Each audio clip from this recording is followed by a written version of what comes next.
20 years ago, our next guest was the biggest party animal in New York City. His life was awash in models, drugs, and hip-hop. But Russell Simmons has grown up, and now his life is all about his daughters, yoga, meditation, and models. Some things haven't changed. Russell's latest book is Success Through Stillness, Meditation Made Simple. Welcome, Russell. Please tell us, what has meditation done for your life? Well, it's changed my life dramatically, but the whole path I've taken. But I can say specifically meditation has helped me. My nickname was Rush. Yeah, you know me all these years we're talking about. And my nickname was Rush, and I discovered that quiet time was the greatest thing. I remember coming out of my first yoga class and saying, oh my God, if I keep doing this, I'm going to lose everything, right? And what I learned is that the seconds of stillness are the only seconds that we're ever creative or we ever have any revelations of any kind. And it's the only time that we can be happy is when in the present. You can't be thoughtful and successful in the future. Right? You have to do it all in the present. And so meditation helps you be present. Yeah. Well, you've come a long way. I have to say, I read your tweets every single day. They're so inspiring. They always cause me to take a step back and reflect on my life. I don't know where they all come from, but you really are such an inspirational figure.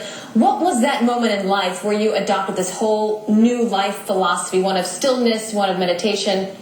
I discovered that presence is the gift that we all are searching for all the time. You know, I guess maybe 20, 15 years ago, I started to meditate about 18, 19 years ago. After practicing yoga, I started to really get into it. But a basketball player wants to be in the zone. Yeah. Right? We want to see the ball coming, catch it, pass it. You know what that is, Tori, because we played. Yeah. And you see the guy lay it up before you catch it. Yeah.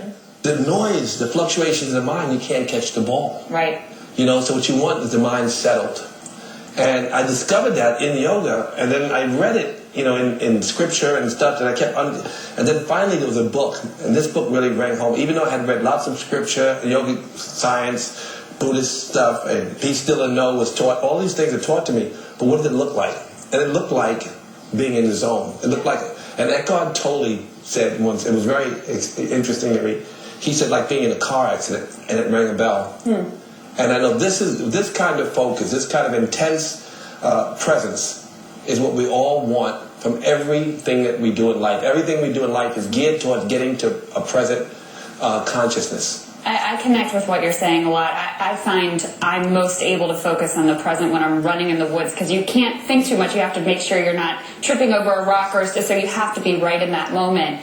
But you know, for people who are watching this, who are saying, okay, I want to incorporate some of these principles into my life. I want to try meditating. Is this something you can just sort of pick up and do on your own, or do you need to, you know, maybe read the book, or do you need a guide? How do you? Of course, you need to read the book. Well, no, let me just say this: the book is very simple, and the process is very simple. The only thing you need to be a good meditator is patience. If you sit, and in my book we give a mass mantra. Many people have different mantras, but I gave a simple one that it's a good vibration. It's Rum. And if you sit and close your eyes and you repeat this mantra, noise comes, you know, voices come and sound comes, and let's go to the refrigerator comes, and your mind's going to be like a monkey in a cage. It'll go crazy. Well, why don't you just teach us how to meditate? Let's. Well, that's what I'm doing. I'm saying, if you just sit, say the mantra is Rum. Say Rum. Rum, rum, rum, rum, rum. Okay, right. All right. Not alcohol. Just the vibration has no meaning.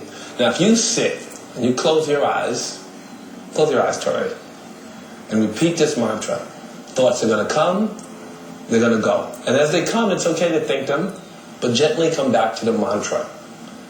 This vibration, Rum, will become more satisfying than the thoughts. And when the monkey mind is jumping around, bouncing around, it's going to say all these things, but you have an alarm clock, and that clock is set for 20 minutes. So you can't move. You can scratch if you like, but you really don't move. And if you're sitting and you have this moment, a second later it'll come to you, oh my God, I'm meditating.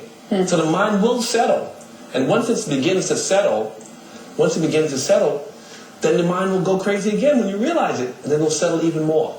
Did your mind settle when you were... I'm thinking that maybe national television is not probably... Well, I don't know. I did it on Oprah. I did it on many, many shows. But the simple idea, I know on Dr. Oz and lots of shows, but the idea, if you're patient and if you sit the mind will settle. Yeah. And again, the mind's like a monkey. It bounces around the cage until it realizes the cage is not moving. And you are in charge of your mind. My 11-year-old and my 14-year-old do it for 20 minutes every morning. And they've been doing it for years. My 11-year-old's been doing it since she was 8. And you don't have to make them. They want. Once they sit, within a few minutes, the mind settles and they're just gone. And so can you. And it's very simple. The book explains, like, all the doctors will tell you now. It's been thousands of years that all the prophets have promoted this and all. But now the science tells you greater brain functionality. Russell, thank you so much. We're going to tell them to read the book. We're going to have you back. Thank you so much. I got something out of that. Now, up next, Dan Strong.